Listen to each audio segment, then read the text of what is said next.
Issued mandatory statewide water restrictions, but not every city agrees the new restrictions are ideal. 23 ABC's Kelly Johnson live in downtown right now with the response from the city of Bakersfield. Kelly, good evening.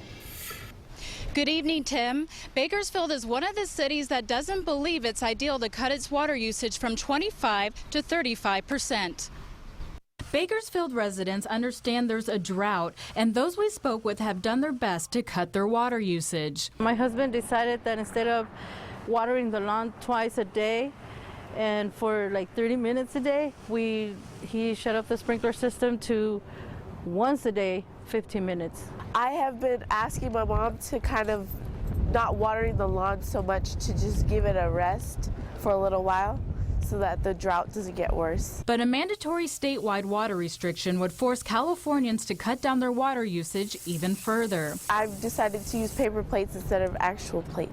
The city is arguing this is not a one-size-fits-all issue. They believe the state-mandated restrictions fail to consider each city's unique circumstance. And a letter written to the State Water Sources Control Board limiting water usage from 25 to 35% is not ideal. Unfortunately, when the State Water Quality Control Board selected their standards for who would have to cut how much, they did it based upon gallons per capita. The letter was written by consulting attorneys stating in part that Bakersfield recognizes that the current severe drought and conditions present significant threats and challenges to the entire state.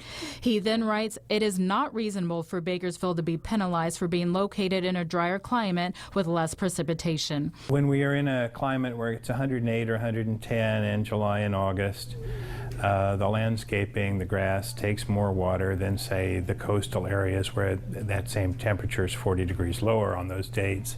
And some don't think they could cut their water use any more than they already do. They need all the water they can get here. The letter was submitted on on Monday, so the city is waiting to hear back from the state to make sure that they're willing to make some exceptions. Back to you, Jackie. All right, Kelly.